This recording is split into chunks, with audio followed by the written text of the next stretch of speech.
Howdy everybody. This video has been a long time coming. It's been over a year since the last one, for one, but if you've been paying close attention, you may have caught some of my streams going over a curated list of medium demons over the last few months, which has now culminated in the release of this video. Yes indeed, the production process of this video has been a little different from my other top 50s, in that I've actually beaten every single level on this list, with one notable exception, but I'm getting ahead of myself. The point is, I went out of my way to experience every single level to completion, making this the most methodical and thorough list to date. And I want you to understand the gravity of what that means. I put an insane amount of effort into arranging this list, not even to speak of writing and editing this entire video. To be specific, and to lay out the entire methodology behind this video, I first made a rough draft by going through the entire catalog of medium demons in the game, looking at showcases of over 2,000 levels, and jotting down any that looked remotely interesting to me. Then, when that was done, I cut down this rough draft to a short list of a nice round 69 levels, and those are the ones I played live on stream. After all of that was done, I went through the difficult process of weighing my thoughts and feelings on each individual level, writing the script and arranging the final list, which is the list you're about to see now. Before I went to editing the video though, I did take one last look at any new levels that may have popped up in the meantime, because many months had passed at this point, and it would be a shame to have the video be outdated before it even comes out. This means that this list takes all medium demons into consideration up until September 9th, 2025. I feel every subsequent video in this series so far has eclipsed its predecessor in sheer scope and quality, and it's a great point of pride for me to see myself improve in many different aspects over the years. It's for that reason I'm proud to present to you the top 50 greatest medium demons of all time.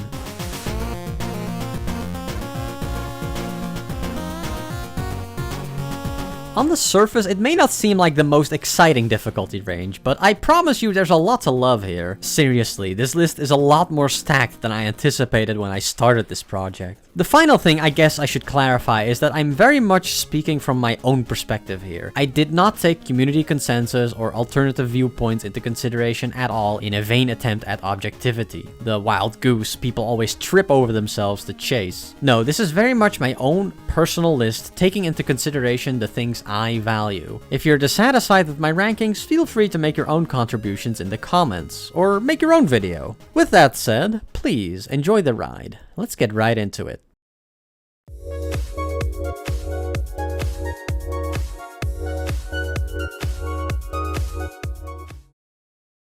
First up, a level I have very mixed feelings about. Portal. On the one hand, I really like the idea of this level. Constructing a level entirely out of portals is a wacky and fresh idea, with a lot of untapped potential, I feel. And as far as I'm concerned, it remains to be tapped. In most levels where people get the idea to use portals as obstacles, they really don't functionally behave any differently than a saw blade. And this level takes that to its logical extreme by just putting hitboxes over every single portal. Admittedly, this is a fun and unique aesthetic choice, and it results in some pretty cool parts, like the ending part that's a nod to portal spam levels you might find in the recent tab. That's honestly the best part about this level. It certainly looks the part, but I had honestly hoped that the level would play with the concept a little more than just making it so you had to avoid all of the portals, because the level isn't mechanically very interesting at all. Like, what if there were sections of the level that you had to choose between different game modes, resulting in different ways of traversing the same obstacles? What if the level played a little bit more with verticality, since portals recenter the screen when you touch them? There's a million things you could do with this concept, but at the end of the day, Portal just isn't very interested in exploring its ideas beyond the surface level. The one time this level does do something to spice up the gameplay, it completely misses the mark too. There's this part in the middle of the level that's functionally completely dark. It's difficult to see where you're going and where the obstacles are, but it's not too convoluted at least. That is, until you reach the end of this part to see the punchline that this is secretly a Simon Says memory part. What the hell is this? Am I playing Five Nights at Troll? What is this level design, man? Come on. You know, a Bizarre Phantasm gets away with it because it tells you the combination up front, and also the keys aren't invisible. This is just annoying and frustrating in comparison. To be completely fair though, this might honestly have worked if the particles of these portals showed up properly. If there's too many portals on screen, it seems the particles will simply not load, which makes the mechanics of this part kind of break down. I am being extra harsh on this level because I see a ton ton of unexplored potential within this concept, which just makes me kind of sad. Still, I do appreciate the attempt at least, and I can't deny this level nails the aesthetic.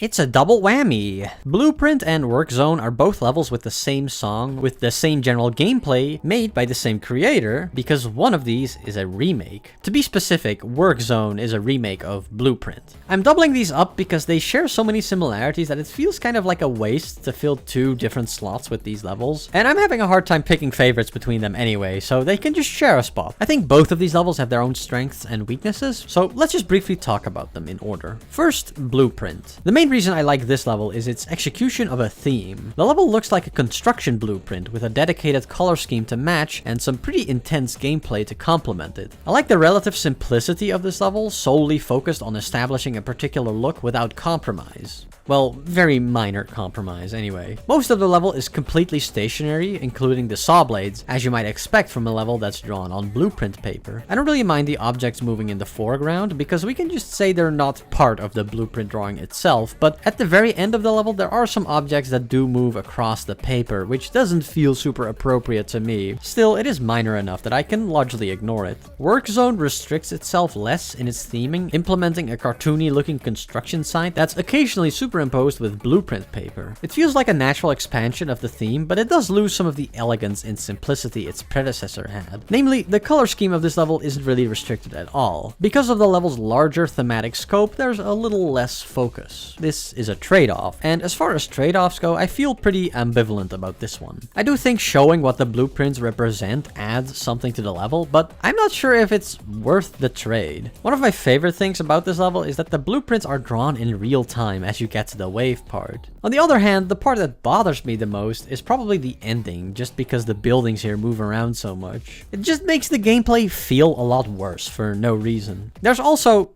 Wait a second, hold on. Did you see that sign? This is totally a joke about me and the demons list, right? There's no mistaking it. True Whirlwind fans will know. Okay, you know what? That's funny.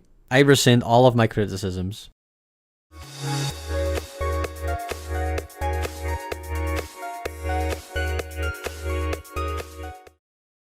Flea is a quirky one-off gimmick level that puts you through a flea circus while a goofed up version of the Spanish Flea plays. This is certainly a very goofy level. It is very silly, maybe even a little weird, but you know, what's not to love? I'm honestly not sure why fleas are often depicted to be kind of cute and endearing when they're realistically kind of a pest. I guess it's because they're little black dots that hop excitedly up and down, and they don't really bother humans, I don't think. They do seem to bother cubes and darts though. Once they latch on, they just seemingly never want to let go, no matter how erratic your movements. Now, the big question is, am I bothered by the fleas flying in this level? I think I would be if the level didn't mention it anywhere, but it acknowledges up front that this is a creative reinterpretation of the flea that has no bearing on reality. After all, if fleas could fly, they'd have no need to jump that high, and they would suddenly lose their cute factor. That begs the question though, would flies be considered cuter if they couldn't fly and instead jumped? And would that make them easier or more difficult to swat?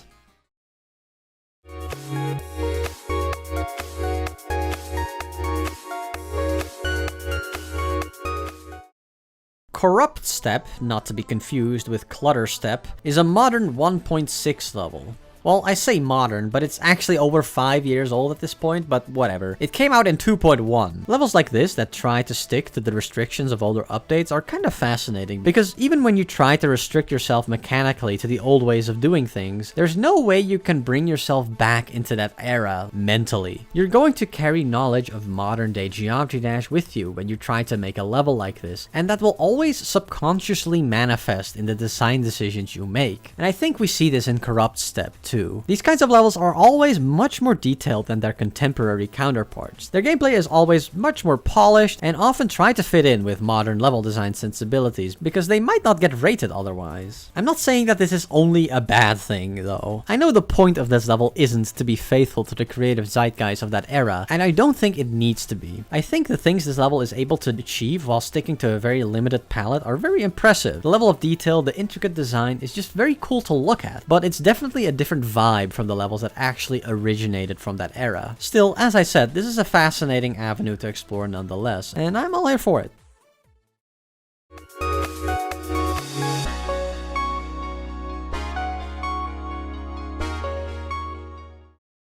Collab Level is an interesting case study of the horror genre in the context of Geometry Dash levels. There have been vanishingly few levels in this community that take a sincere stab at being a real, bona fide horror experience that's actually supposed to frighten you. It's not a very popular genre of levels, and I think there's a good reason for that. In fact, I think Collab Level shows exactly why genuine horror is so difficult to achieve in Geometry Dash. I'm going to try to rein myself in from delving into a full dissertation of the subject here and just talk about the level as much as I can. Still, what I like about Collab Level is how hard it tries and ultimately kind of fails at representing the horror genre in Geometry Dash. So we're going to have to explore the subject more broadly for a little bit. There's two versions of Collab Level out there. The original version features a lot of jump scares and disturbing imagery, utilizing a custom song for the various sound effects and such. This makes for an effective surprise, and the disturbing visuals are done really well in this level, but it has little lastability. The level is pretty gratuitous with it after all. Sure, body horror and trypophobia are scary and all, but the level immediately loses the majority of its impact upon second viewing. I say viewing deliberately, by the way. Collab Level was very much a level designed to be watched and not played, and playing it makes that very obvious. The horror elements just completely fall apart if you have to restart the level every time you die. You get desensitized to it very quickly, and the level rapidly devolves into a total slog with vast swaths of downtime that make it frustrating to play. Much of the same can be said for the update, but I do think it fares a little better. There's less focus on the cheap,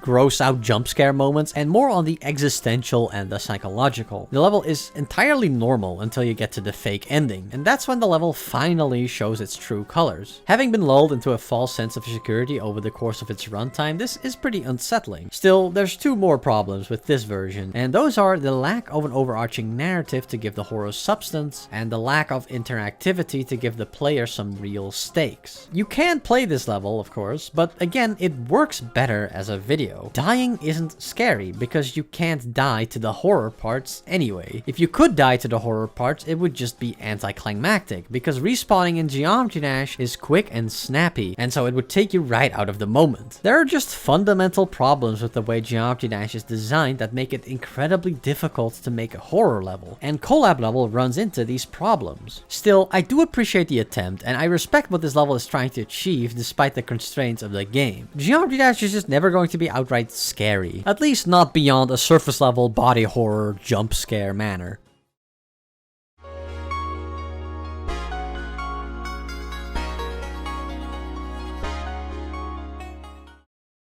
Worldwide Broadcast is a short and sweet level with a simple and very colorful design style. And you know, I'm only human. When I see pretty colors dancing on my screen, I'm naturally kind of drawn to that. I like pretty colors. This level doesn't dwell on any one idea too much either. It's relatively short, but still manages to cram in a bunch of different ideas, giving it this feeling that you're exploring several disparate dreamscapes or something. I suppose I should draw attention to the weird big-nosed faces because they're definitely the most striking aspect of this level. I don't know why, but it just makes me think about Glover for some reason. I guess it's because Glover also has this weird dreamlike quality to it. If you're watching this, you're probably too young to know what I'm talking about though, so let's just move on. Point is, this level caught my attention and I was able to connect with it a little bit. That deserves some recognition in my eyes.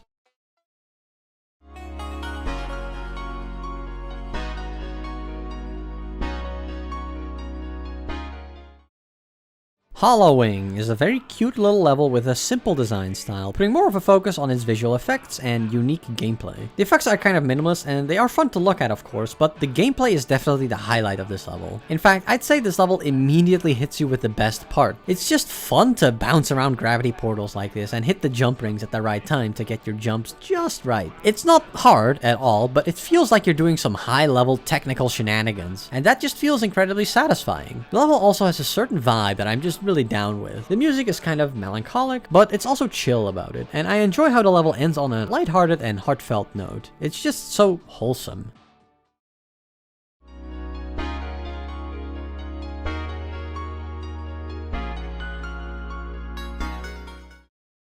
Necromantia is a level that's defined by hype moments and aura. Part of the reason for this is because its song is a sweet guitar remix of Megalovania that does a really good job at setting the stage for the level's intense climax with its slow, soothing build-up. Of course, the only reason it works is because the level is able to match that energy, starting off very easy and laid back and only ramping up the difficulty and intensity once the drop hits. It just smacks you upside the head with this explosion of energy. The sudden contrast really elevates the intensity of the level, which makes it so exciting to play. The level isn't even all that difficult. I'd even say that it's very polished and super player friendly, but you move at such high speeds and the gameplay flows so well that it just feels kind of thrilling. It's just plain fun, man. And you know, it looks pretty good too.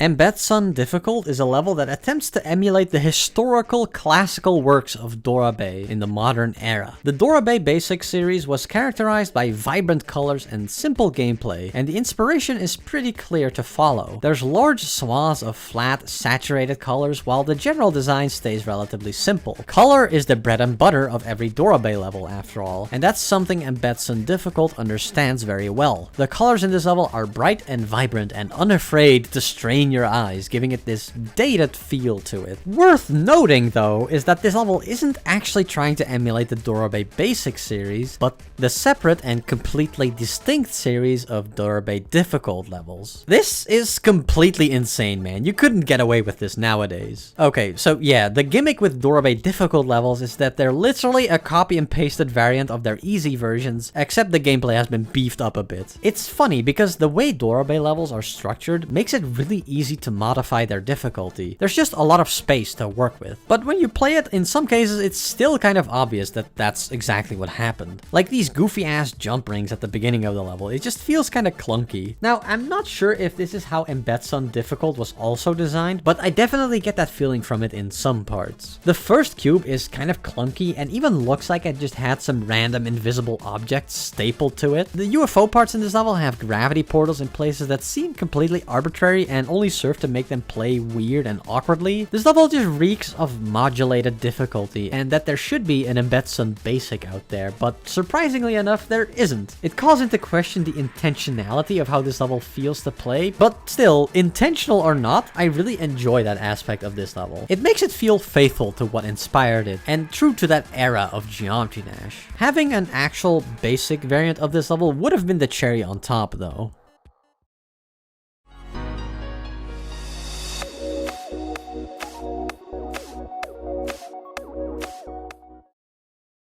Scatterbrains is a prime duel level. The gameplay in this level is pretty fun in general. It has a very satisfying flow to it, but the duels are definitely the highlight. They're not all that complex and they're not all that difficult either, but they go on for quite a while, which makes it feel like an ordeal to go through. I feel like creators are often reluctant to put duels in easier levels because they're generally just more intimidating from the player's perspective, since they take more effort to learn. But this level isn't afraid to confront you with a pretty extensive duel section. And you know, it works because there's a satisfying payoff to all the effort you put in. The duels play really well and are a lot of fun to pull off. I frankly don't have that much to say about the visuals of this level, but I do appreciate the little detail of the two different colored accents that define these duels. The design of this level is solid overall, if a little on the safe side. The way this level uses its colors is very appealing though.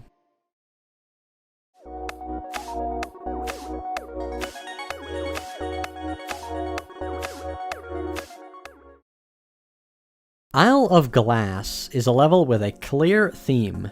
The central set piece is this prism in the middle of the screen while you're surrounded by rainbow-colored structures, acting like a soft introduction until you dig into the meat and potatoes of this level, consisting solely of glass. I love how pretty it is, with these beautiful glass sculptures, how it subtly refracts the light passing through it, giving it these different colorful hues, and how sharp the edges look with these little twinks of light. It seems so fragile, but so dangerous. There's also these smaller prisms that create nice little colorful rainbows for little splashes of color here and there. At the very end of the level, the glass around you begins to crack and shatter, and you have to break through a few panes yourself to progress. There's shards floating everywhere, there's cracks in the level's structure, you really have to tread carefully here. The gameplay complements the theme well, I think, because a wrong move is easily made, and cutting yourself on the glass is a constant risk. You have to be thoughtful and deliberate with your movements. You have to be cognizant of your surroundings and precise with your inputs, because the jumps are often awkwardly lined up. As much as I like the theming of this level though, I'm not super satisfied with the conclusion. I think it would have been more appropriate if the level shattered completely at the very end, instead of going into this black and white section.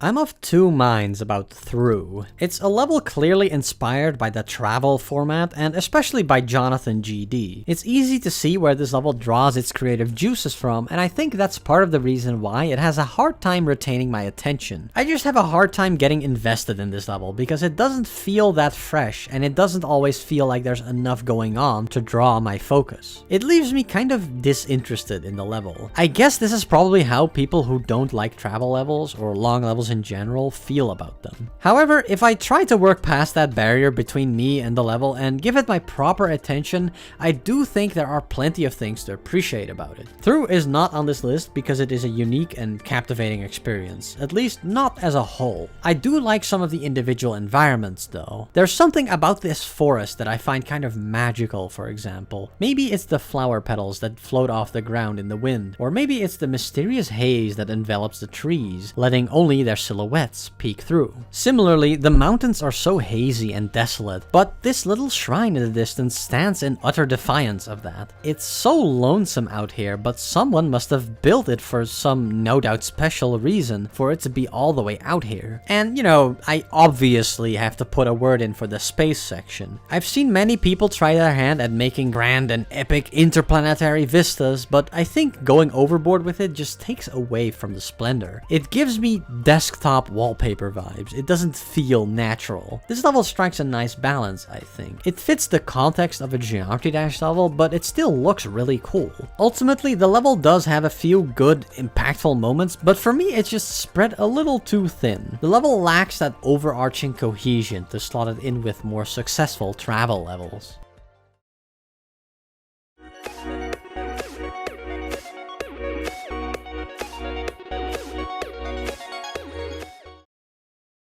Past the Stars is a Neo design level that takes place past the stars, presumably. The main reason this level is on the list is because it's really cool and I like it. Neo design just looks good, man, and this level does it well. The level is sleek, it's pretty throughout. I just like this design style. It is kind of all over the place, and maybe it's doing a little too much in some places, but at the same time, the high energy of this level is really fun, especially when it comes to a head in the final part with the black hole in the background. The finale is fast-paced and hectic, and seeing how the black hole in the background slowly grows as it accumulates more and more debris is exciting. If there's a few things that hold this level back, it's the annoying death effect and the gameplay sometimes feeling imprecise and wonky. And, you know, upside down ship physics, which you now have to relearn every time you play a new level. Thanks, Rob Top. Still, I can't deny the beauty of this level. I love how the sky looks with these fluffy clouds, man.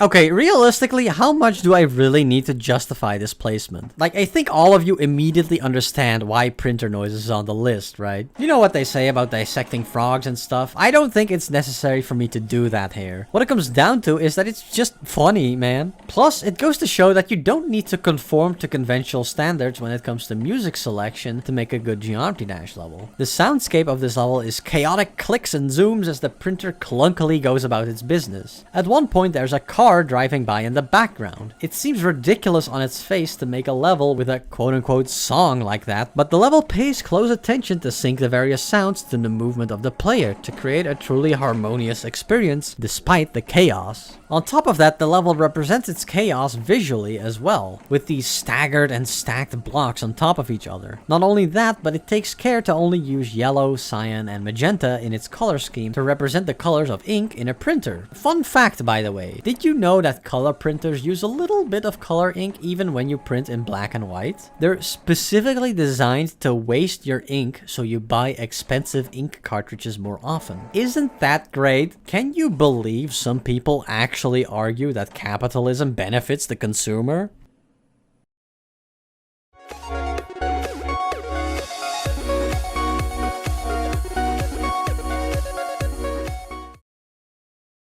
Activate. Rainbow Force Z is such a funny level to me. Like, why does the song keep repeating this activate sample? It's so ridiculous. Don't get the wrong idea though. It's not that I only like this level for ironic reasons. Not at all. After all, this level plays it completely straight, you know, despite all the rainbows, and I think there's genuinely a lot to love about it. The level is completely relentless with its flashy designs, unafraid to dip into eye-melting visuals with lots of flashy effects and objects compactly crammed together. It makes for such a busy, mentally straining environment to be in, but if you can manage to focus your attention, there's a strange kind of beauty to this level. The patterns and the colors just come together so nicely, and the level is able to push it really far in all manner of different permutations over the course of its runtime. It's genuinely really cool. I do not recommend playing this level for 3.5 hours like I did though. You need to take breaks with this one or you will start to disassociate. On top of that, the gameplay of this level can be a little fiddly, and there's these Danalex coded size portal spam parts. Rainbow Force Z is not a flawless level by any means, but it has a lot of charm and it's just trying its best.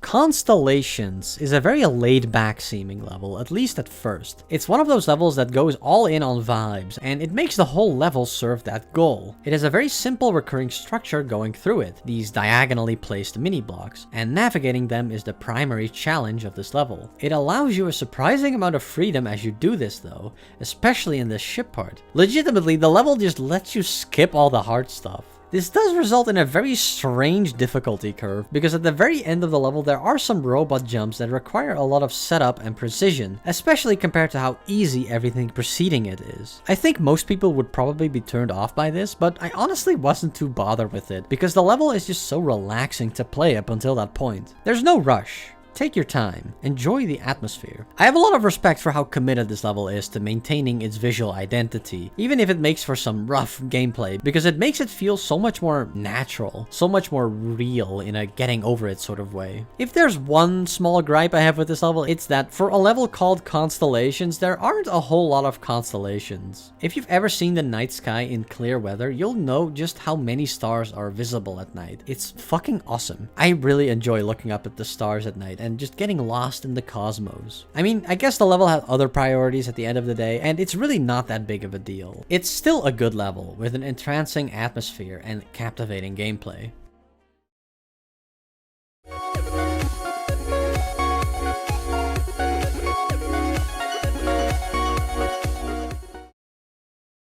I have very conflicting feelings on Deep Echo. For some context, this was one of the last levels I played for this video. It was right after I finished up the script and decided to take one last peek to keep this list up to date. And at this time, I was under a lot of time pressure because I wanted to get this video out before going on a trip I had planned. When I started playing it though, it didn't take long for me to get genuinely frustrated with it, which is very out of character for me. I may play up my reactions on stream sometimes, but rarely do I actually get sincerely angry at a level. So my thought process at the time was, this isn't like me. The time pressure must be getting to me. I need to take a deep breath and chill the fuck out. And that did help to a degree, but not entirely. I played some other levels afterwards though, and I didn't feel the same frustration there at all. No, I think the gameplay in this level is actually just kind of aggravating. Specifically the garden part. The jumps are so fiddly here, and the spikes are so tiny. The green ones blend right in with the foliage, while the black ones blend in with the floors and ceiling of the cave. Yeah, there are jump indicators, but they barely help in this part anyway. Besides, jump indicators are a level design crutch, a band-aid solution to a more fundamental design problem. It just got on my nerves very quickly to die to a tiny little spike hidden in the bushes that really should have been red or something to make it pop out. I don't want to dwell on this too long though. I probably already did. After I beat the level, I was able to collect my thoughts in a more composed manner, and despite my bad experience, I do think there's a lot to love here. I think the main thing that I really appreciate about this level is the world it establishes. The level is a journey deep down below the surface of the earth, and the further you go, the more fantastical your discoveries become. There are a lot of little details in this level that make the world feel very expansive and real in a sense. Like, I love the little bridges between the cliffs at the beginning. They make the tunnels you're traversing appear a vast and complex network, like there's much more to discover behind the scenes. I also love this part with the huge shattered crystals in the background. It feels like such a mystical space frozen in time. Every part of this level has its own visual identity to contribute. There's a lot of variety, but it all comes together so nicely in this mellow, enchanting experience.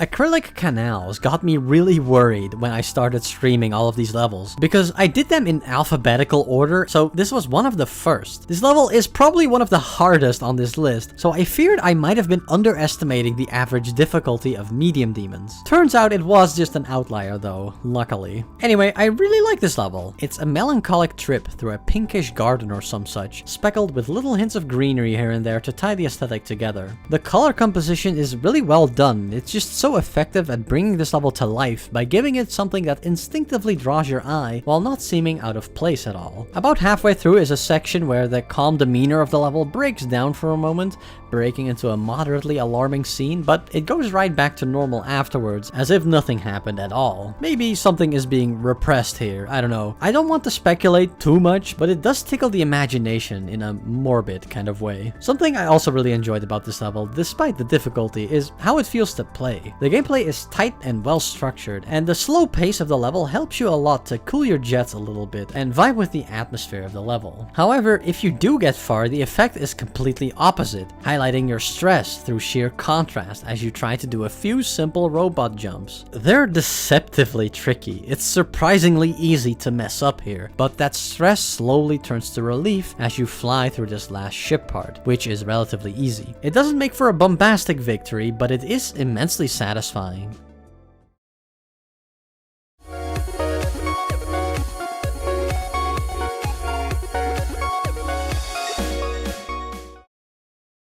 Oh boy.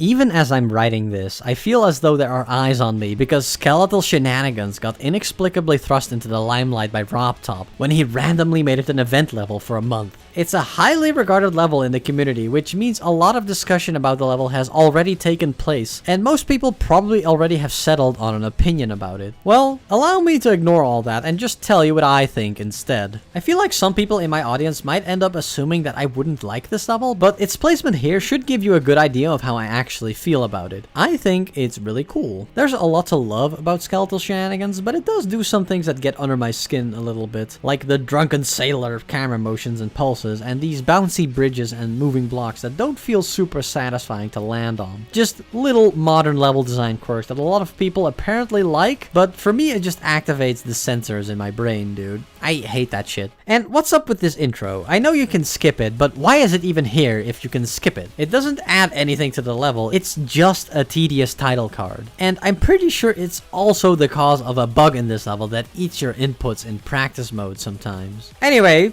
it's finally happened. I brought up in my perfect endings video that nobody had made a randomized boss fight in 2.2 yet, but it seems my prayers have finally been answered. How swell. I do have to say though, it is fun, but it's also kind of easy, isn't it? I know I'm asking a lot here, but I would have really liked to see a few more attack patterns that actually require some finesse to dodge. Actually, maybe allowing the player to loop around the screen was a mistake, because it completely trivializes dodging the small skeletons. A more difficult level is going to be less palatable to general audiences though, and I think that's ultimately the issue with randomized boss fights like this. In order to create a boss fight that actually engages the player, you're going to have to make it at least somewhat challenging and alienate a lot of casual players. And Skeletal Shenanigans is not willing to do this. I understand this decision, but it is regrettable. Okay, I think this is enough beating around the bush though. Let me finally address the elephant in the room and cover the best aspects of this level, which are the visuals and its theming. Skeletal Shenanigans is a very pretty level. The design speaks for itself. I mean, just look at it. It has a painterly vibe to it, while also having some cartoony elements to it that ground the world in a video game space. The dark forest and clouds looming overhead, the moon in the background, and the castle walls in the foreground, it's all so sleek and beautiful looking. And while there is some ambiguity about the exact location of a platform sometimes, I think the level strikes a nice balance between form and function, and it doesn't suffer too badly. This is still kind of bearing the lead though, because the most impressive part about this level to me is the animation work. I hate to take pot shots at Abducted again, but compare the two and the difference is staggering. Skeletal Shenanigans is just so good at making nice fluid animations with a fun, playful bounciness to them. Appealing facial expressions, it's genuinely very impressive. In fact, I think this has set the new standard when it comes to animation quality in Geometry Dash.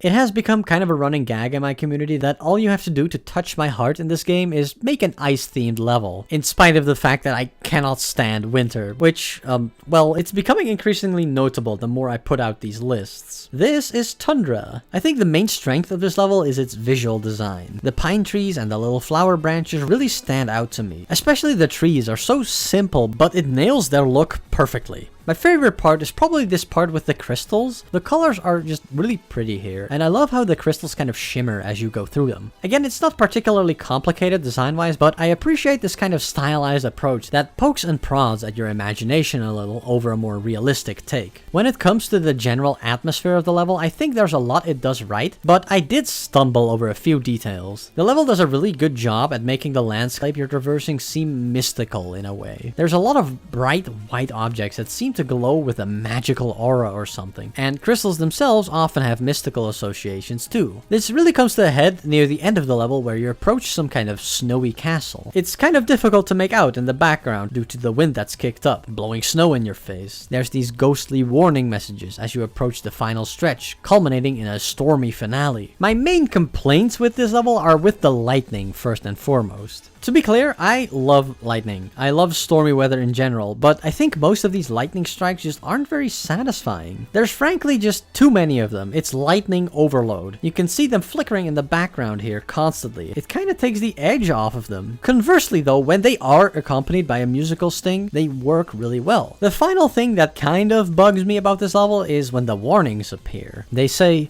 beware, turn back, and don't go. And one of these does not sound like the others. Beware and turn back sound like veiled threats backed up by some kind of violence or heavy misfortune. But don't go sounds like a plea for your safety. It just doesn't quite fit. I don't know, maybe this is just a personal hang-up on my part, but I couldn't help but see it that way, and it kind of deflated some of the tension for me. If not for those complaints, especially the lightning, I can easily see this level raise another 5, maybe even 10 spots.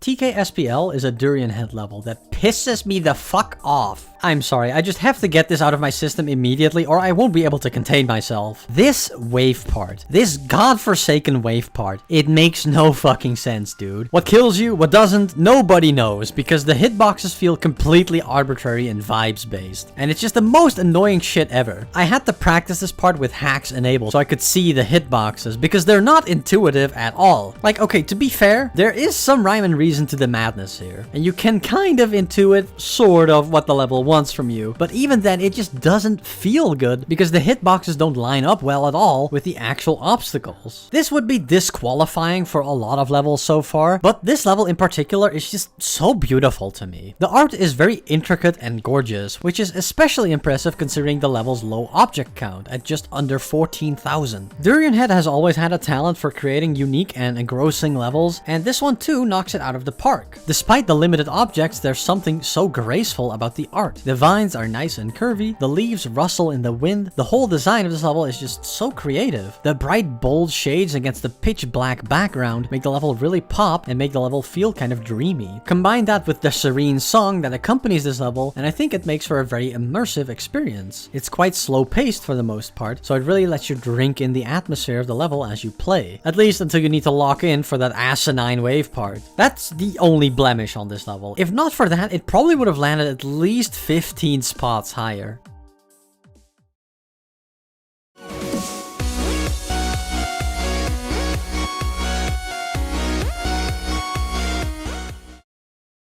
Serpunge has always had a unique, special touch when it comes to his Geometry Dash levels, and Space Magic is no exception. I think this is one of the last big Serpunge levels before I took my hiatus from playing Geometry Dash for a while, and in hindsight it's the last level from him that embodies what I like about Serpunge as a creator in quite a while. I'd say the next level that really touches on those elements again is Coaster Mountain, which came 5 years later. So what am I even talking about? What does Space Magic do that I appreciate so much? Well, put simply, it has a very distinct and creative design style. Serpunge levels just have a certain look and feel to them that's unmistakable. It's this joyful, playful, artistic vibe that feels so down to earth and unique that makes Serpunge such an important pillar of this game's history, at least to me. You can see this in the setting of the level to begin with. Space Magic has a very defined location it takes place in, and it has a supporting narrative on the side too. There's some actual world building in this level, which I think is kind of cool. It doesn't overcomplicate things though, which is only to its benefit. In fact, you might not notice this immediately, but if you look closely, you may be able to tell that this level isn't all that complex design-wise. Serpunge is very good at efficiently and effectively using objects in a way that kind of masks their presence, while still maintaining the appearance of a Geometry Dash level. He is able to do a lot with relatively little.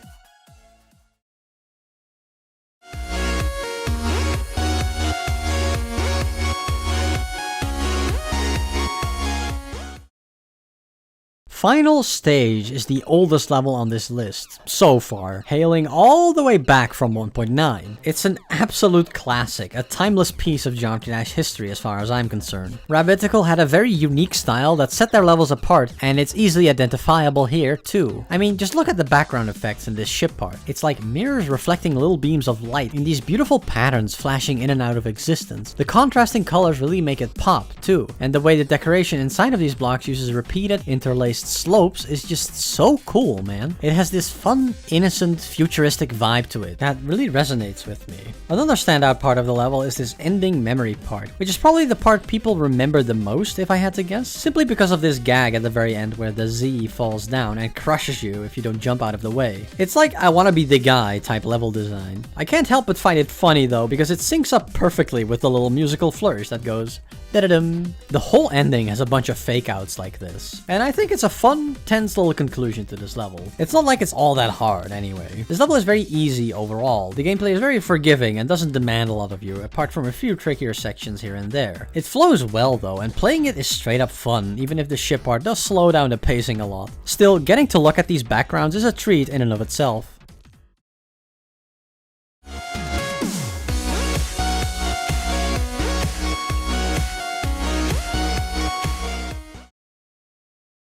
The Undergarden is a Neo-design level that takes place just below the ceiling of Parkour Civilization. Only parkour pros can play this level though, noobs need not apply. Jokes aside, I really love the atmosphere and the setting of this level. You're exploring the underside of what I can only imagine is a beautiful, lush garden akin to the ripe fields of Elysium, a space that remains tantalizingly elusive the whole way. Particles float off the stones above you, little specks of dirt and erosion that flutter down towards the cloud cover below to affirm just how high up you are. You're in this liminal space between heaven and earth, a quiet, peaceful limbo to get lost in. The space gets increasingly energetic as you progress though. A strange light pierces the clouds from below and starts distorting the space more and more, introducing a rising tension that genuinely starts feeling like it might be an apocalyptic scenario the further you get, only to relieve that tension by resolving into utter blackness. I appreciate how this level doesn't rush to get to the point. It lets you marinate in this gorgeous environment for a while before the stakes start to rise. The pacing is just so well done in this level, it's so cathartic. The gameplay of this level is mostly limited to cube and ball sections with a few small flying parts sprinkled in, but despite how little variation there is, it manages to stay engaging all the way through. Although, the beginning of the level can get a little annoying to play if you die a bunch of times, since it's significantly easier than the rest of the level.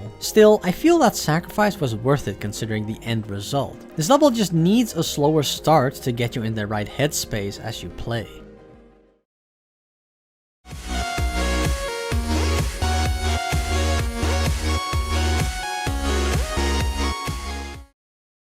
Hell is the second Serpunge level on this list, and it's not going to be the last. Serpunge used to be incredibly prolific back in the day, and he has a laundry list of levels that are all on the lower side of the difficulty spectrum, so it's only natural we'd be seeing him pop up now. Because, well, Serpunge was one of the best creators in the entire game when he was in his prime, and his levels hold up. Let's not get ahead of ourselves though, because Serpunge isn't the only person who worked on this level. As it turns out, the gameplay was actually done by Shig, who I have no idea who that is. But it is important to give proper credit. Anyway, Hell is awesome. There have been many iterations on the Hell theme in Geometry Dash, but what makes this level really stand out among them is the colors. There's this pervasive, striking blood red color that seeps into every little corner of the level, to the point that it can feel overwhelming. There's just so much red and almost no black. It's so in your face, it's straight up confrontational. The level is super high energy too. It's fast paced and the gameplay can be very hectic, giving you very little time to process everything that is happening. This flies in the face of most other Hell levels, which try to hit that grandiose feeling and do their best to be awe-inspiring as best they can. Honestly, now that I think about it, Hell kind of does with its visuals what Slaughterhouse does with its gameplay. It doesn't beat around the bush, it's confrontational and to the point. Lastly, I briefly want to bring up the coins in this level because this level features 2 coins in the last 5% of the level, and I think that's honestly kind of awesome. They're both real coins too. You have to do a little swoop with the ship to get each of them. You just don't really see creators do this very often, but I think backloading the coins like this makes a lot of sense because it gives them real stakes. If a coin isn't at the beginning of the level, there isn't much risk in going for them after all.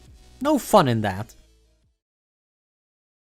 And that's the first 25 levels down. We've seen some pretty good levels so far, but we're about to get into the really good stuff. Before that though, as is customary with these videos, an intermission to cleanse our palate. First of all, I had trouble slotting this into the introduction, but I should mention that I had to disqualify 2 levels because they were already in the top 50 hard demons list. Their difficulty rating has been lowered since that video came out, and I really didn't want any repeats. So if you're wondering where Outsider Zone and Jamais Vu are, here's your explanation. Anyway, I want to take this opportunity to offer a shout out actually. In preparation of this video, I had to look at every single level in the game that's rated as a medium demon, and that can sometimes be an issue in and of itself. Even with the prevalence of verification videos and showcases and such, it just isn't always easy to find a good quality video or whatever niche level I was looking for at the time. The quality is important because if a video has annoying background audio or a low frame rate, or if it simply looks blurry, it's going to distract me and color my perception of the level, and I won't be able to take it at face value. That's why, for my purposes, GD Archives was a total godsend. GD Archives is a YouTube channel that meticulously archives every single rated level in the game in delicious 4K. They've been working through levels originating from the game's launch up until the 2.0 era right now, and it's probably the only resource that has a lot of these levels in high quality, because back in the day, standards just used to be a lot lower in this community. After all, we had different tools at our disposal at the time. The most sophisticated videos from back in the day used to be screen recorders with emulators like BlueStacks, or were straight up every play videos. On top of that, not every level has a verification video, especially easier ones, and not all creators upload their own levels to YouTube, especially back in the day. Basically, what I'm trying to get at is that GD Archives is an invaluable resource for our community, documenting the rich history of our game to be accessed by anyone at any time for any reason, and it makes projects like this a lot easier. So show them some appreciation. Their videos don't get a lot of views, and there isn't much reward in it for them. Of course, the low view counts are completely to be expected. I don't think they're surprised about that either, but the point is that they're doing incredibly time-consuming work just for the love of the game. That's something I have a lot of respect for, even leaving aside how useful that work is to me. If we don't actively work to preserve our history, we stand to lose it, and the last thing I'd want is for classic era Geometry Dash levels to become lost media. Well, I'll get off my soapbox now. I think we're ready to move on with the list.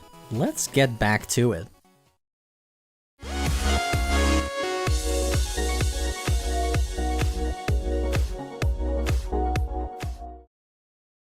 Okay, this is another conflicting one for me, because on the one hand, I really love Cave World. I think it's a very beautiful level that iterates on the Neo design style. The overall look of the level is just so well done. It's detailed, but it doesn't get messy. There's a lot of black in this level, which makes the more colorful touches really stand out. I love the way the walls of the caves sparkle. I love the way the water shimmers, and so many other little things that help make this world feel so mystical and alive. Something that I think is especially deserving of praise is the scale of this world, and the way the level structures its progression. You start outside in a mountainous region, exploring some mysterious ruins with strange glowing runes. Your expedition leads you to the mouth of a cave, which you trepidatiously enter. The cave starts off rather narrow. It isn't super claustrophobic by any means, it's just a regular cave with some pretty stones in the walls. But that's when you encounter a large open space with more ruins and some giant crystals. There have been some hints to this before, but now the cave feels like a truly magical space. It only truly opens up once you get a little further though. A huge underground lake with its own ecosystem rests at the bottom of the cave, large enough to have its own islands in the middle, and peaceful waterfalls that cascade hundreds of meters. It's just an awe-inspiring place to be in. Cave World doesn't sound like a particularly exciting description at the outset, but in hindsight I couldn't think of a more fitting name for this level. It truly is a world unto itself. However, there's one thing about this level that really got to me, and that's that this level uses updated ship physics. Trust me, I know how much of a tangential issue this seems like. I myself didn't want to hold it against the level at all, because more than anything, the updated physics are RobTop's fault, but I can't deny that it just messed with my enjoyment of the level. The ship parts were frustrating for me because I wasn't used to the new physics, and as soon as I did get used to them, I had to unlearn it all over again the second I started playing an older level. I just hate this change with a burning passion, and I will never stop complaining about it. It's a fucking tragedy because I really do love this level. I just can't ignore this aspect of it.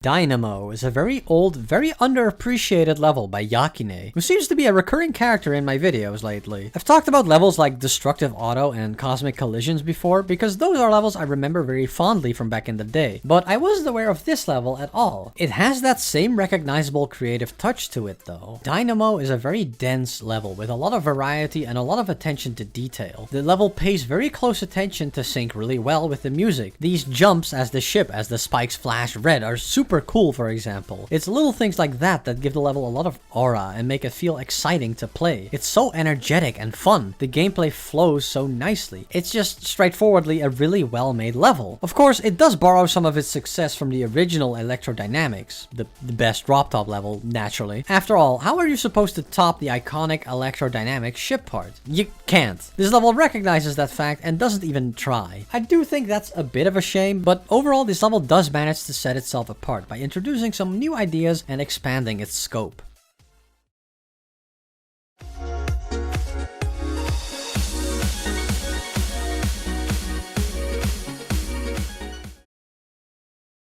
Sculptures is a level that isn't really like anything else on this list. The closest you could probably compare it to stylistically is Neo design, but it departs enough from that style to be its own separate thing. There's really nobody who creates quite like Flash, and that sense of individuality is something I really appreciate. The way the level is designed is just so creative and inspired. In particular, I really like the line art in this level. It's mostly confined to the blocks, but at some points it does seep out of the bounds of these structures to become part of the level itself. It's so intricate and it's so pretty. The structures and the colors are all over the place. There's a lot of tension between these different elements, and yet it doesn't clash either. This level walks a very precarious balance in that regard. Sculptures is quite easy for a medium demon, but it will take some practice to figure out what you're expected to do exactly, because it isn't very clearly laid out. That is by design, of course. It's up to you to visualize your way forward. Gameplay elements aren't always easy to distinguish from background elements, but there is a method to the madness, and figuring it all out is half of the appeal of this level.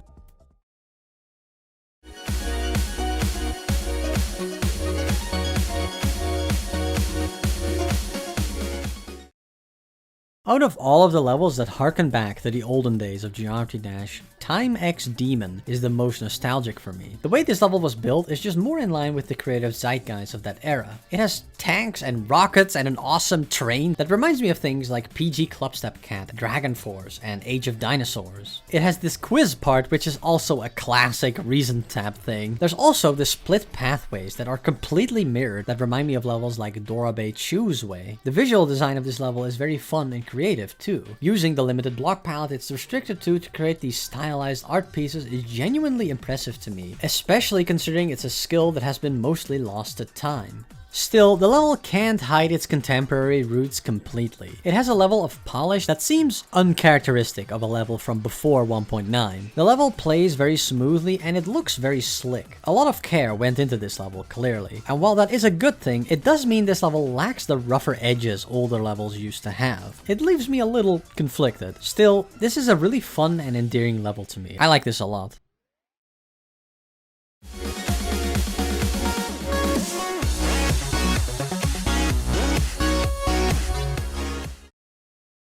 Creator Contest is probably the best joke level on this list, which is actually somewhat significant considering how many joke levels we've seen so far. Flea, printer noises, and arguably Potal, maybe. What I really love about Creator Contest is how well it parodies the primitive Geometry Dash community from back in the day. GD YouTube used to be the Wild West. There were no established norms, nobody knew what the fuck they were doing, and there certainly were no sophisticated channels making high quality videos like the Whirlwind channel, for example. Like, comment, and subscribe. The best high production value you could hope for was something like Geometry Dash YouTubers, Skilled or Hackers by The Mute Troll, which is a fever dream if you look back on it now. In any case, for the most part it was just people uploading random level completions or levels they'd created in 360p, top 10 lists that were complete nonsense, or the occasional creator contest. The level perfectly emulates that low-budget movie maker aesthetic that used to be a lot more common back in the day. It was either text on screen or those god-awful text-to-speech programs people used. I remember Riversiver sticking to that format for the longest time, well after it fell out of fashion. Although, I guess it wasn't popular for very long to begin with, as a relic of MLG montage parodies. On top of that, I love how naive the host is portrayed as, asking for the winners to DM their addresses so they can receive their Amazon gift cards. What a way to dole out prize money, dude.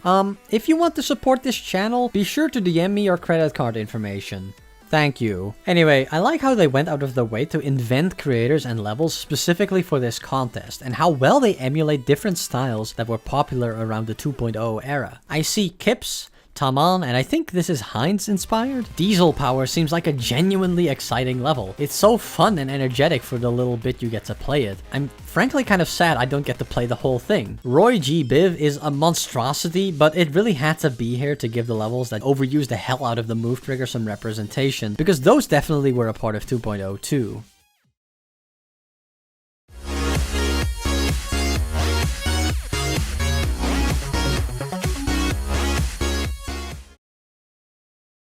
The Limit is a very fascinating level to me. In it, you explore various locales in a jagged sort of art style with rough line work and flat colors that makes the level feel very organic, like it was hand-drawn. I really love that about this level. I especially like the church in the tundra. It's such a lonely, melancholic sight in such a desolate environment. There's just a quiet, wistful beauty to it. Each little area has its own distinct identity and they all look great, but that's not remotely the end-all be-all of this level. The Limit plays a lot with its boundaries on several occasions, dissolving the world around you as you take a trip behind the scenes, or somewhere. There's some mildly disturbing imagery in this level that isn't given a second thought at first, which was really jarring to me in the context of a Geometry Dash level. Like, usually when a level implements blood and gore and stuff, it's either incredibly cartoony or it's explicitly for horror purposes. But this level just has crucified figures in its design and it just keeps going as if nothing is wrong. Like this cruelty and violence are just regular parts of this world, unremarkable, and it's kind of chilling. Later, there's an intermission of sorts that escalates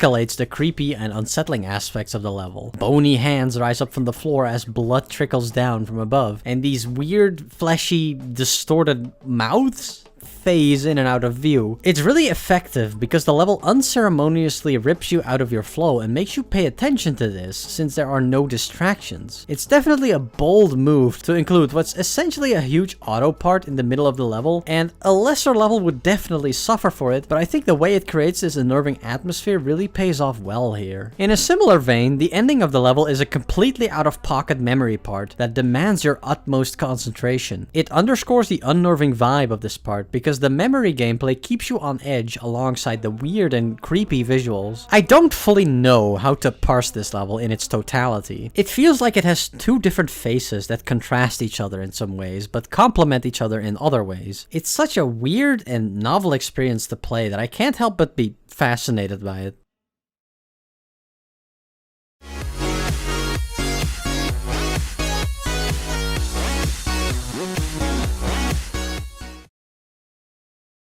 Frozen Peak reminds me a lot of Permafrost Caverns by Anubis. In some ways it's a flattering comparison, but in other ways less so. Looking back, I really love this early 2.0 aesthetic, and this level really pushes that look to new heights. Visually, it just looks more impressive. It's just as imaginative as Permafrost Caverns, but it's a lot more detailed. The jagged shapes more resemble actual icy cliffs and icicles. I love these precarious looking pillars of ice cubes and how the icicles fall in the water to make you a platform, and I love how there's rocks and debris stuck in the ice, like a glacier on the mountainside. The theming is just overall on point, and I think that's really impressive. Still, I do think it misses some of the sauce of Permafrost Caverns. That level has an iconic mirror part. It has a giant-ass woolly mammoth stuck in the ice, and it has this part that has a giant cracked ice sheet over the level. It does so many wacky and creative things that I can't help but love it, and the fact that Frozen Peak doesn't quite set itself apart in this way loses it a lot of points for me. It's still pretty high on the list though, so let's not get it twisted how much I do like this level. The level is great, it's atmospheric, and it's really cool. It's hard too. This level is not beginner friendly. The gameplay in this level can be really treacherous and unforgiving, but I kind of like that because that's what I expect a frozen mountaintop to be. Every step is a potential death trap with all kinds of unforeseen dangers. Turns out, mountains are kind of dangerous. People fall in pits that were covered with snow, they tumble down ledges, they get caught in snowstorms and freeze to death. It's not pretty. That's why this is such a hostile space, because you're really not meant to be here. The rough, inhospitable gameplay makes it feel more like a real, natural space that you're trying to conquer, like a real mountain climber. But, you know, all in the comfort of your own home.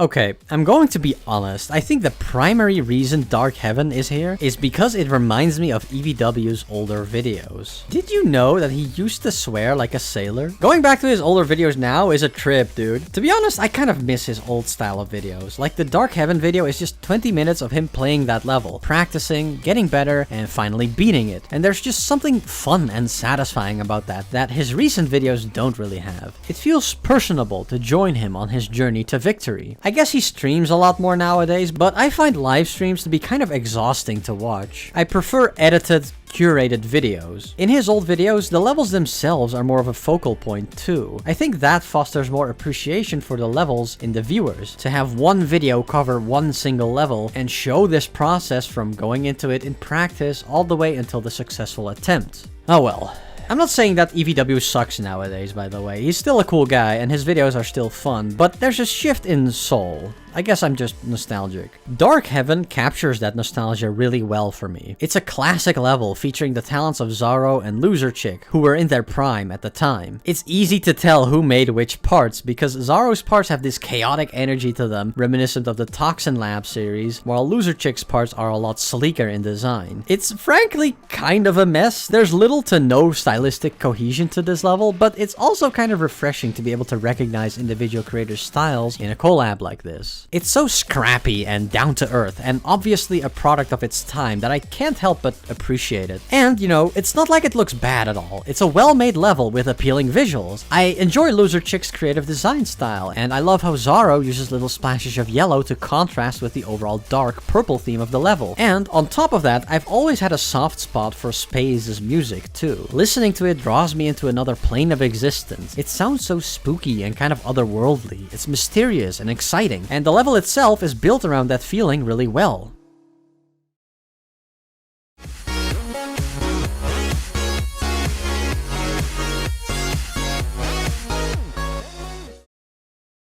Lava Temple is an entry in the legendary Temple series by Michigan. This one in particular was made in collaboration with G-Boy, another classic creator from a bygone era. I've always liked this level ever since I first laid eyes on it. I was immediately taken by how it creates such a dynamic world without the use of any moving objects and hardly even any animations. The walls and ceilings crumble, lava and fire trickle down from above into these little pools. All you see is a snapshot of it happening, but it prods at the imagination and invites us to visualize what this place looks like in motion. Much like Forest Temple, this level also uses the particle effects of jump rings and gravity portals to simulate lava bubbles and embers floating from the lava. It's a thoughtful, deliberate use of particle effects that was rarely seen back in the day, but it's a bit of creative thinking that adds some much needed pizzazz to the level. The lava isn't deadly at all though. In fact, feel free to take a dip and you won't feel a thing. That sounds like a bad thing, like it would break your immersion, but to be honest, I think it's kinda cool that you can dip your wave into lava for style points if you want. It's badass is what it is. The gameplay definitely feels like it's designed to accommodate the general structure of the level, which is the opposite of what most other levels tend to do. I'm sure people nowadays get conniptions over gameplay like this, but I think it's more rewarding to navigate a hostile space that wasn't specifically designed for me to coast through as frictionlessly as possible. There's value in the struggle this level puts you through. That's not to say it's particularly difficult, but the level isn't interested in holding your hand either.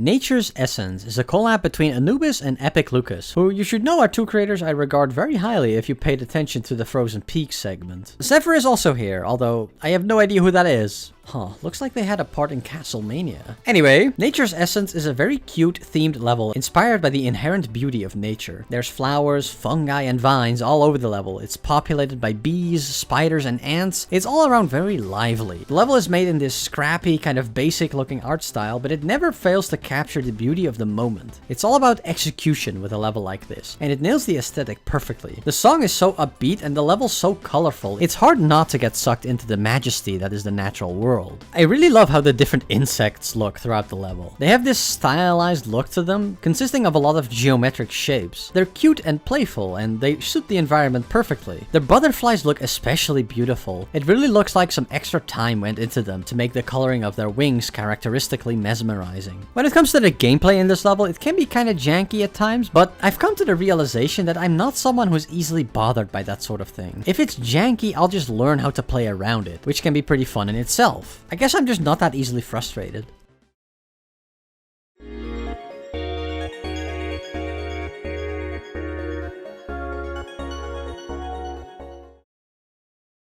Now we've reached the actual oldest level on this list, Blaze. It's a bona fide 1.8 level by Sherifo, and it's best described as embodying pure aura. It has jagged, unnatural looking structures that are reminiscent of the stalactites and other rocky protrusions lining the interior of a cave. It may look primitive, but it is still able to convey that idea. The best part of the level though is that it feels like the temperature dynamically changes as you go through it. Things start to physically heat up as you get to the ball part, the objects around you flashing a warm red tint, just barely glowing in the range of visible light. The middle of the level has glowing embers floating in the air. There's these dangerous spike formations as well as these sick looking fires. The duel cranks the temperature up to 11 though, making the background flash brightly with waves of heat that makes the obstacles glow white hot, practically liquefying on the spot. This part just looks amazing. I love how dense and jagged these obstacles look, and how the lines of the saw blades crisscross over into each other, giving that illusion that the heat is refracting the light around it. It just kicks ass, man. I don't know how else to put it. You know what this means, though? It means we can finally put to bed this meme that ice levels are the key to my heart, because this level is straight up fire.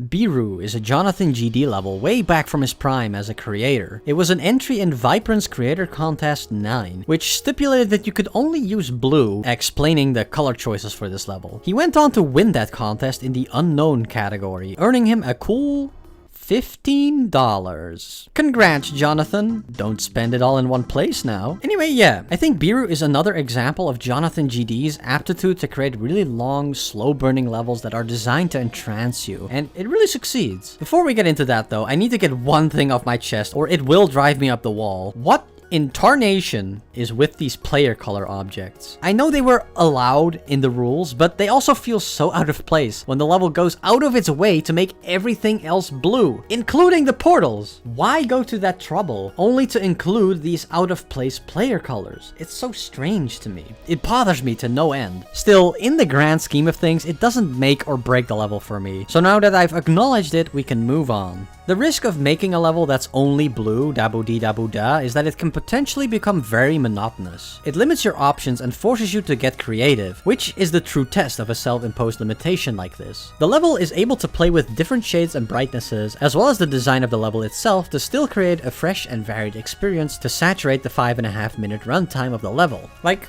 look at this castle. It's so cute. Each part has something to offer, creative designs to look at, engaging gameplay, and a soothing atmosphere to tie the experience together as it very slowly builds up to the level's climax, one of Jonathan's characteristic dual parts. It's a tried and tested formula, but it still just works. The level as a whole is fun and satisfying to play. The gameplay has that familiar Jonathan GD polish to it that just flows so nicely. It's easy to get lost in the experience, and the consistent use of blue gives the level a very distinct identity. It may not be his best work. After all, it's difficult to follow up on Future Funk, and especially the expertly designed dual part in that level, but it's a worthwhile addition to his repertoire nonetheless.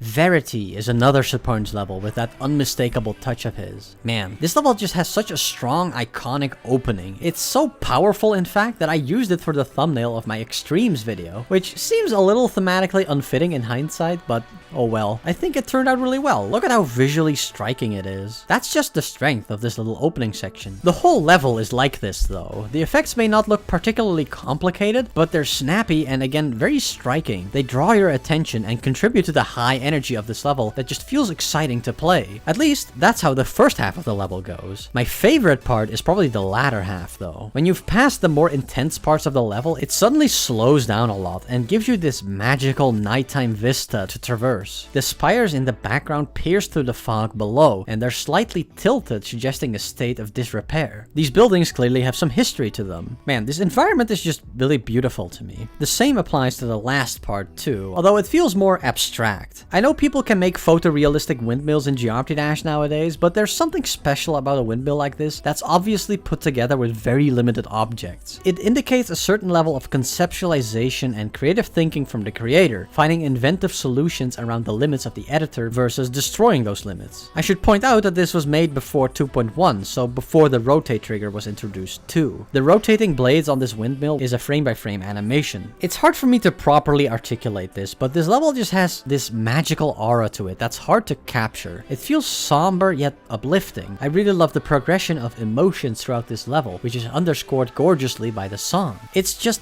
a beautiful level. And I don't necessarily mean beautiful in a purely aesthetic sense. Although, to be clear, I do think this level is pretty. What I mean is beautiful in a spiritual sense. This level is good for the soul.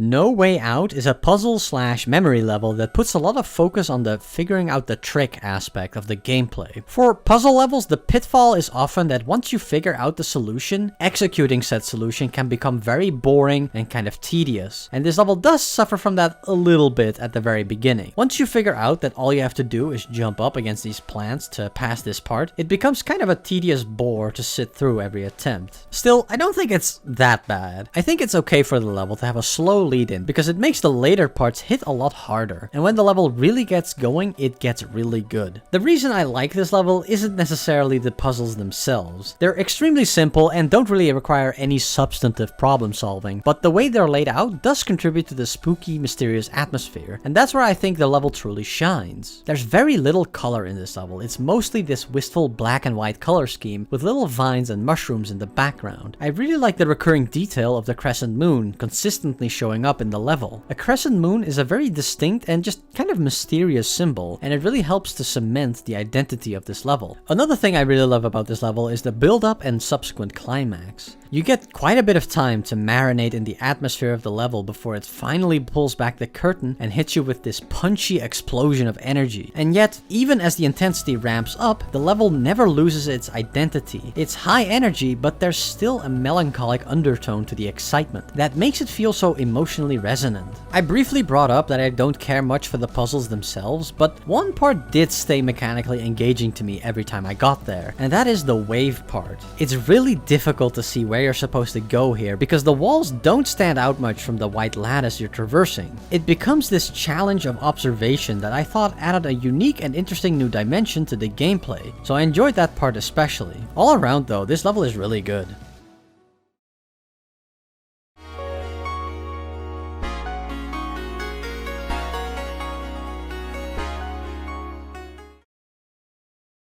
Circus Maniacus. Funny story about this level. When I was making the Hard Demons video, this level was rated as a medium, but I guess it must have rated as a Hard Demon before that because my friend Sirios asked me why it wasn't on the list. Then, when I started making this video, it was re-rated again to a Hard Demon, so I completely missed it on my initial sweep. I remembered to make an exception for it though, so I put it on the shortlist anyway. It'd be a shame to skip over the level because of unfortunate re-rate timings after all. The best part though is that as I'm writing this and gathering footage for the video, it has been re-rated a third time back down to a medium demon, completing the cycle and ensuring it slots in nicely with the rest of the levels on this list. So I guess it all works out in the end. How serendipitous. Anyway, Circus Maniacus is a crazy level. It's another one of those themed levels like Nature's Essence, but I think the execution on this one is a cut above the rest. There's just so much variety and so many little details I love about this level. Like, I love how the camera pans up to the lights and rafters when you teleport up there to give it this sense of verticality. I love the flaming hoops of fire you go through like a real circus act. The top hats that teleport you are also such a fun and creative application of the magic hat circus prop.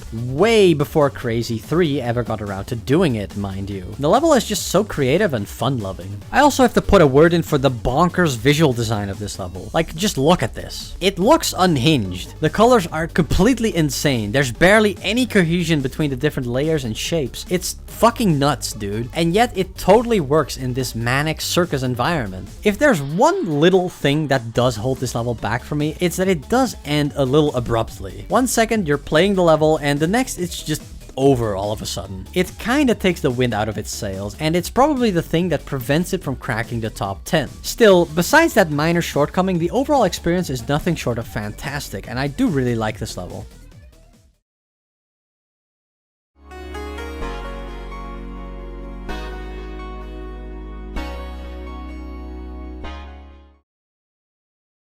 Rainfall 2 is a level that really captivated me with its atmosphere. I've mentioned this in other videos too, but I'm the kind of person who loves watching thunderstorms rumble in the distance. There's just something captivating about distant lightning crackling over the horizon, and counting the seconds until you hear the low roar of thunder roll over you. The thing about this level that's really interesting is that the lightning in the background isn't tied to the music at all. It's completely random and unpredictable, it seems. Okay, it isn't actually random, although that would be a cool idea. The point is that there's no rhyme or reason to it. This was a deliberate choice that seems nonsensical at first glance, but I think it really helps to reinforce the chaotic nature of lightning. Lightning strikes don't follow a neat, consistent patterns of consistent intervals. Sometimes you get a few strikes in a row, and sometimes you get nothing for a bit. It feels organic, it keeps you on edge. It's a unique case of purposely subverting music sync in order to enhance the atmosphere, and I think that's really cool. The design aspect of this level also just looks very pretty. The creator, Windrain, has this distinct style that combines the artificial with the natural. There's parts with a distinct tech sort of style, but there's also plenty of splashes of foliage around the level. It has colorful little crystals, and one detail I especially like are the rays of light peeking through from above, crepuscular rays shining down from the heavens. Rainfall 2 is just a beautiful level, and playing it is an exciting and entrancing experience. If I do have one complaint, it's the stupid moving objects in the ship and robot parts that feel out of place and just make the gameplay worse, but it's not so egregious that I can bear to place this level any lower.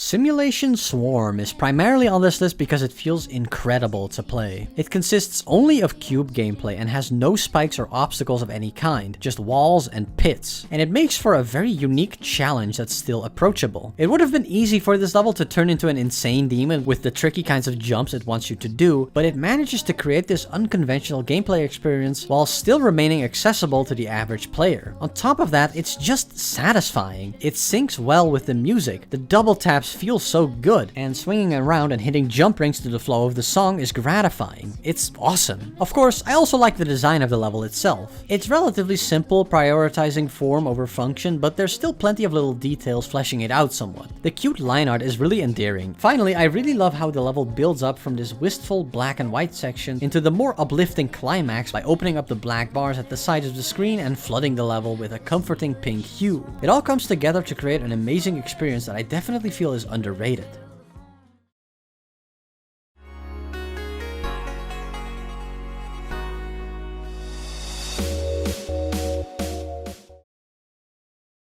Still Life is a really beautiful level in this captivating black velvet art style. It's a look that's surprisingly unique to this level, but that just helps it stand out all the more. I've already talked about this level before, so it probably isn't a surprise to see this level on my list, but I do have some new insights to add. In fact, I've probably beaten this level 4 or 5 times at this point, and finding new details to discuss is always a delight. The central set piece of Still Life is this purple tower that shows up halfway through the level. It's what the level builds up to over the course of its runtime, and it's the definite focal point of the level. However, the tower can't stand on its own, not without sacrificing a lot of the underlying mystique. You see, this tower obviously feels special in some way, because the level is really good at creating contrast between the tower and the world around it. The level leading up to the tower is really easy, but once you reach it, the difficulty ramps up a lot. Climbing and exploring the tower is a treacherous journey that can't really be compared to the grassy fields and clouds surrounding the tower. In other words, the difficulty balancing of this level serves to elevate the thematic presence of the tower. On top of that, the tower is oddly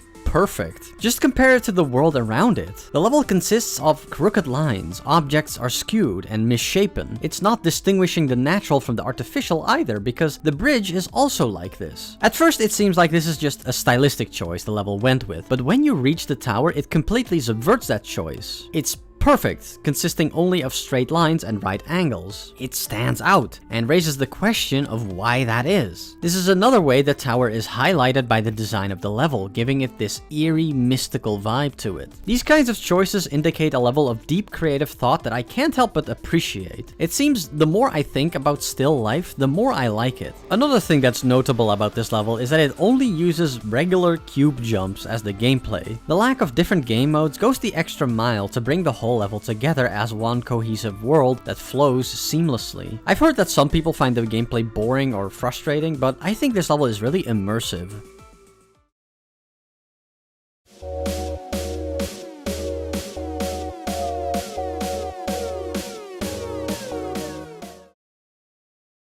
Dem Travel is a classic travel level by Serpunge, using a song by one of my favorite classic Newgrounds artists, Lock-In. I'm not going to lie, a not insignificant part of the reason Dem Travel is so high on the list is because I really love Skybound as the song. It's beautiful and entrancing, and probably my favorite Lock-In song, come to think of it. That doesn't mean this level is carried by the song though. Dem Travel complements the song really well with its effects and gameplay to create an experience that's akin to a spiritual journey. The level is very abstract, and a lot of parts focus mostly on effects and color, giving it this dreamlike feeling that permeates the whole experience. The wavy effects, pulsing objects that bob up and down to the song, the beautiful colors and pulses, it all serves to contribute to the majesty of this level. It pushes things to the next level with the door that opens up to let the light peek through, and the star that slowly reveals itself at the end of the level. There's a certain awe-inspiring beauty to these details that give this level this emotional through line that really touches my heart. I love this level. There are not many levels out there that are able to capture a feeling like this as well as Dem Travel does, and you can feel it every step of the way. Playing this level tugs at the heartstrings. It's food for the soul. It's beautiful in every sense of the word.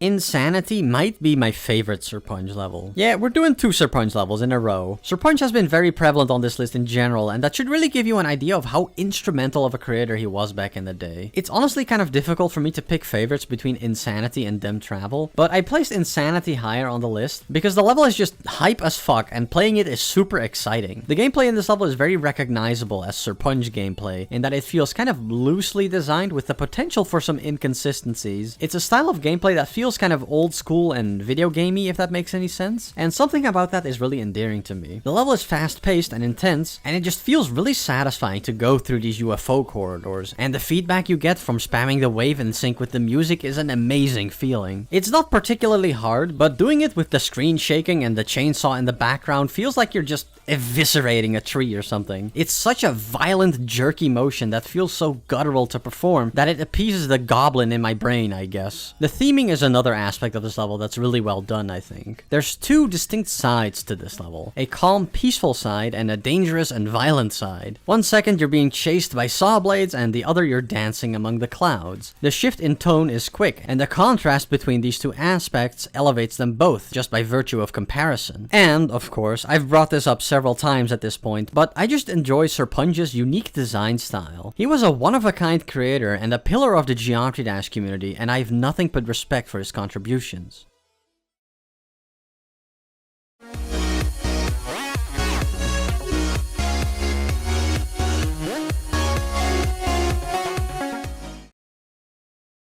Music in My Mind is one of the levels that surprised me the most as I played it. It's a level that focuses on surprisingly tight platforming for a level of this difficulty, but it manages to reel it back in by slowing down the game speed somewhat, which creates such a unique gameplay experience. The jumps feel incredibly precise, but because you have a little extra time to pull them off, it isn't really so bad. If anything, the jump indicators can throw me off sometimes, but it works surprisingly well. Be warned though, even for a level that plays with the game speed like this, this, the pacing in this level is extremely slow. It serves a purpose, of course. The level is a slow, melancholic trip with large swaths of empty space to let your mind wander and take in the heavy atmosphere. In fact, this level conveys a profound sadness as you play it. The world is devoid of color, and things hardly seem to be moving forward. The level is accompanied by a chilling melody underscoring the whole experience. You're seemingly stuck in one place in time, and the pacing only gets slower and slower the further you get. At the very end, the music slowly fades out without resolving, and so does your character disappear into the blackness. It gives you this sinking feeling as everything just stops. Finally, a message appears on screen. I will always miss you, and I will never forget you, but it's time to move on. Thanks for everything. This is soul-crushing to read. A reluctant parting for a reason that goes unmentioned, steeped in sorrow. There's no mistaking that this is a message of grief. It turns out that the level was made in memory of the creator's cat that has passed away. This level is deeply personal, and Tro, the creator, put it out in the world as an outlet for his emotional state. The fact that I can connect with that and share some of that feeling is one of the most beautiful things about art.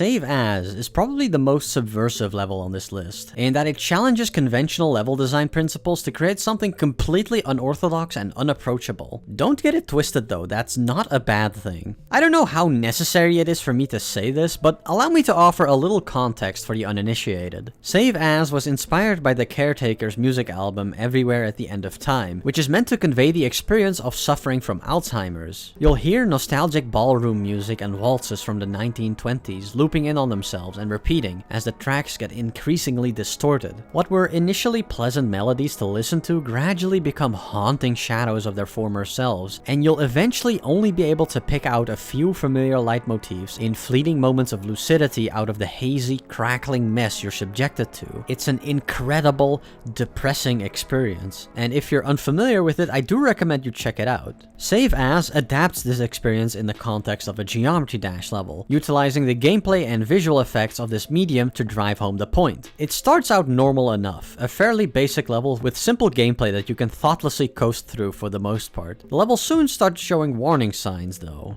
Objects flicker in and out of existence, and it becomes more of a challenge to distinguish the real from the fake. Gradually, the level descends further and further down this abyss, becoming more and more incomprehensible as confusing effects cover the screen, and the gameplay becomes increasingly difficult, not least of all buggy and inconsistent. The level nominally has a much shorter runtime than the album, but I think this is deceptive. Playing the level will easily take you an hour or two just to deal with the infuriating, incomprehensible gameplay. The level is designed to drive you to despair and frustration as you're trying to clear a few jumps that by all accounts look like they should be absolutely trivial. You're struggling with the simplest stuff imaginable, and that's the power of this level. Your mind is compromised, taken by an illness, and it relentlessly makes you feel the consequences of that. Well, unless you activate the trigger at the start of the level that removes some of the level's bugs. I can't say I agree with the decision to include that. It feels like it just undermines the whole point of the level. Regardless, as an adaptation, I think Save As is a really cool level because it's able to explore this concept introduced by Everywhere at the End of Time from a different, more interactive angle.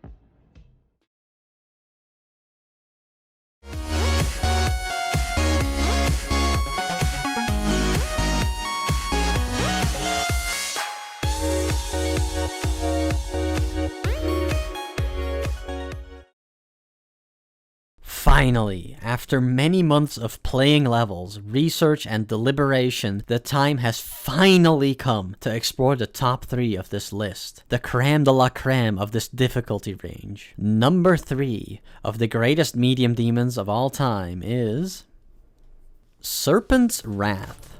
I'm sure this doesn't come to a surprise to anyone familiar with my videos. I talk about this level all the time, after all. In fact, to the people who are still doing the take a shot whenever I bring up Serpent's Wrath challenge, make sure it's a double shot this time. Anyway, Serpent's Wrath is easily the best boss fight level in the entire game. All boss fight levels before and after live in the shadow of this level and its immaculate, dynamically interactive climax. You fight this huge Harry Potter snake with a wide variety of different attack patterns that are all pseudo-randomized by the preceding wave spam part. The randomization element is crucial here because it forces the boss design to telegraph its attacks so it can be reasonably verified, and that makes for an actual dynamic challenge where you respond to the boss's movements in real time, as opposed to most other boss fight levels where you just memorize the attack patterns and go through the motions each time. The stakes only rise when you reach the second part, the final phase of the conflict, which can take one of two different forms, which is also random. Two different bosses with two sets of attack patterns that have a wildly different feel to them to distinctly characterize both serpents. The normal serpent is direct and confrontational, using its body to create earthquakes and generally utilizing a lot more physical attacks, while the ghost serpent uses more deceptive tactics, making you invisible, making you identify fake walls on the spot, and using more magic-based attacks. The amount of variation between these bosses is staggering, and learning every single attack they have to throw at you is an engaging and rewarding process. It's like fighting a boss in Hollow Knight, slowly improving over time, getting more familiar with the attack patterns and dodging them more consistently feels incredibly satisfying, creating a feeling like no other Geometry Dash level has been able to replicate. This is what sets Serpent's Wrath miles apart from Skeletal Shenanigans for me. The boss in Skeletal Shenanigans only has one attack it repeatedly uses. In stark contrast, the boss in Serpent's Wrath is incredibly fleshed out and isn't afraid to challenge the player. There really can be no comparison. On top of all that, this is an Anubis level, so you know it has excellent theming too. The level takes place in this underground cavern lined with riches and statues in reverence of the snake. Caverns shimmering with opulent crystals, brilliant statues layered in gold and gemstones. The more you pay attention, the more you'll see these statues everywhere. It's a mystical space of worship that you're defiling with your reckless presence, Indiana Jones style. You can see the huge serpent slithering by in the background as you pass through, foreshadowing your eventual confrontation. It's fucking awesome.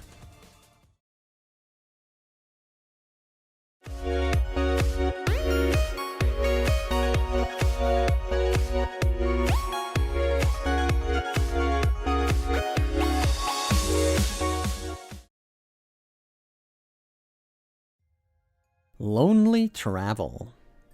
Funny Game was one of the most revolutionary, forward-thinking creators of his time, and Lonely Travel is just one of many examples of that fact. Lonely Travel might even be his best work, although that is hard to say definitively on the spot when I haven't given it the proper consideration. Either way, Lonely Travel is a level that takes you on a meaningful journey through its black and white world. At the time it was released, it was one of the longest and most ambitious levels in the game, and it uses this time to immerse you into its world. A beautiful melody plays as you slowly explore the different locales the level presents to you, giving you ample time to take in the atmosphere. It takes you through concrete, grounded locations, through towns and inside buildings, but other parts are more abstract and serve as a more unfiltered glimpse into the soul of this level. I kind of love the part where you're flying through an old-timey film reel, and it's just a shot of a large mountain in the background. Playing this part is extremely simple, but it still feels very significant in the moment. None of the parts in this level are wasted though. They all contribute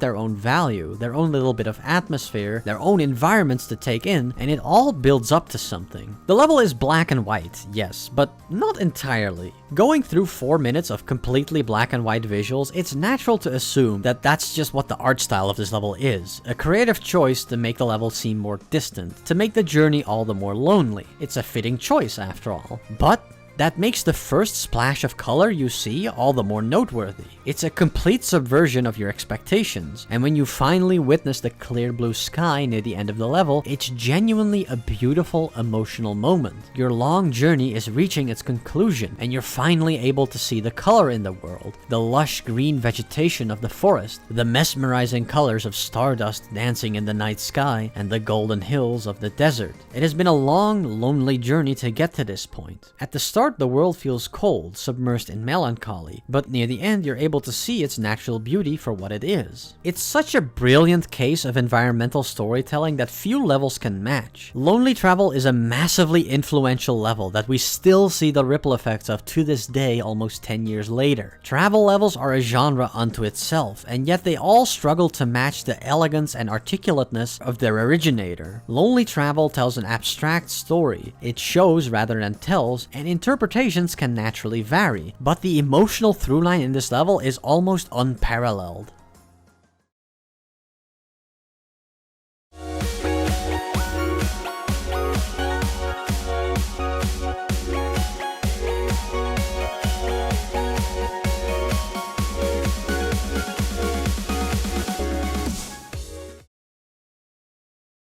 And now, for the final level on this list, and the greatest medium demon of all time, it is... Well Rested. Well, what a surprise. Yeah, if you're at all familiar with me, this shouldn't come as a shock at all, but I told myself at the very beginning that I wouldn't sneakily switch levels around my list just for the sake of being unpredictable. My name is not Scott Cawthon, after all. It just feels disingenuous, you know? So I'm being completely honest and putting Well Rested right on top where it clearly belongs. So, let's talk about it. Well Rested is a level that's very close to my heart because it's able to give me a glimmer of hope when the future looks so grim nowadays. And that is in large part because of the song. It reminds me that no matter what adversities we face, at the end of the day, humanity has prevailed every single time and will continue to do so. This can be applied to a wide variety of issues, but what's most relevant to me is the putrid social climate right now. Right now, fascists may be winning and making strides in securing power and making the world a worse place for us all, but fascism is a self-destructive ideology. It always collapses under its own hatred and delusion. At the end of the day, we are stronger than them. Of course, that doesn't do us much good in the now, but it's a relief to know that there is light at the end of the tunnel, and reminding myself of that does lift some of the anxiety. In the meantime, it's up to us to resist fascism wherever it rears its ugly head, and keep reminding ourselves and the world that better things are possible. Don't lose hope, and keep up the struggle. There are many people fighting alongside you. I don't usually talk about my political views on this channel, not because they're a secret, but because most of the time they're just not relevant. However, I think there are clear political messages to be derived from Caro Caro Bonito's songs, so that's why I bring them up now. When I play Well Rested, this sense of hope really resonates with me, even though I'm usually a fairly cynical person.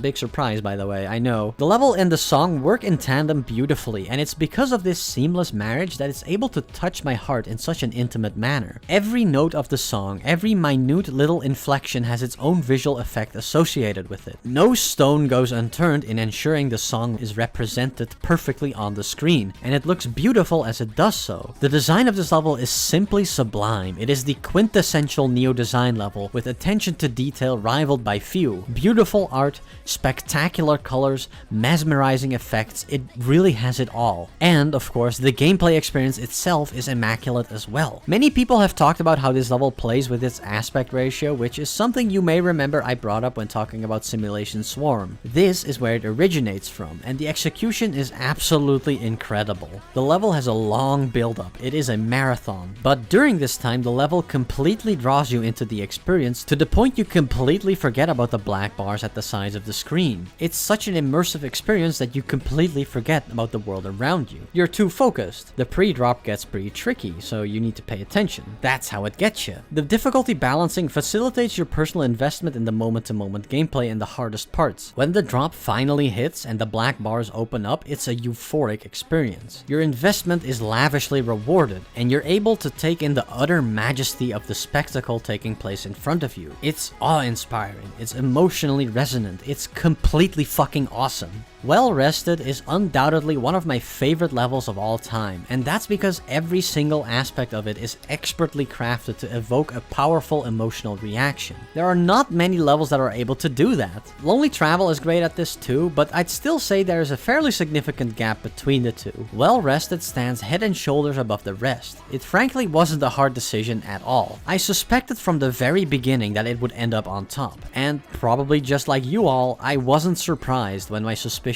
were confirmed. I fucking love this level. And And that's the end of my list. Whew, that was a journey and a half. I started pre-production for this video all the way back in January, and since then I've easily spent over 1,000 hours putting it together. This is easily the video I've put the most effort into to date, and I'm extremely proud of what I've accomplished with it. Now, for some closing thoughts. It's always a challenge to concretely place levels in a list like this when the reasons I like some of these levels are so vastly different from one another. As always, it's probably best to consider the numbers rough approximations. Their placements could easily shift depending on my mood that day. Still, whenever I write down my feelings about a level in more detail, it usually becomes a lot easier to place. And this has resulted in some upsets in the list. Dark Heaven, for example, initially placed much lower, but I realized I have a pretty strong connection to it, so I raised it up higher. The astute among you may have already noticed this, but there is no decent chapter on this list, while previous lists did have one. Medium demons are just so numerous that there was just more good stuff to choose from. Believe me though, sifting through over 2,300 levels definitely takes it out of you. That leads me to another point though. Once again, a very special thanks to the GD Archives team for making it much easier for me to find high quality footage of the levels I needed to judge. And a special thanks to Colin for creating the super convenient GD browser website that made looking through the levels a lot less cumbersome. It's the little conveniences that end up saving so much time, and I definitely didn't want to take them for granted. Finally, a request. I've underscored just how much effort this video took on several occasions now. Every top 50 has been exponentially more effort and time consuming to produce than the last, and I think the results really do speak for themselves. I plan on finishing the series with the top 50 easy demons, and I do have an idea for at least one more video after that, but because these are such monsters to produce, it's going to take a long while. I don't earn a lot of money from my work here on YouTube right now, so if you want to help bridge that gap and make my life a little easier, to justify me spending more time on it, I would really appreciate it if you considered supporting me directly on Patreon. All members on my Patreon get a special perk where they can vote each month on a level they'd like to see me make a video about, which can be any level of your choice. You'll also get a shoutout at the end of my videos, occasional status updates, and my eternal gratitude. Of course, this is completely optional. If you don't have the ability to support me financially, you can always just leave a like and share my videos with your friends and all that stuff. Getting more eyeballs on it helps me out too. Well, with all that said, special shoutouts to my grandpa demons on Patreon, Belfry Clock, Crone44, Foxmaker, Ultra Team, Omega Omelette, Viva Dude, Nightlight, Not Gamer 101, and Zapact. Thank you very much for your support. And, as always, thank you for watching everybody. See you later.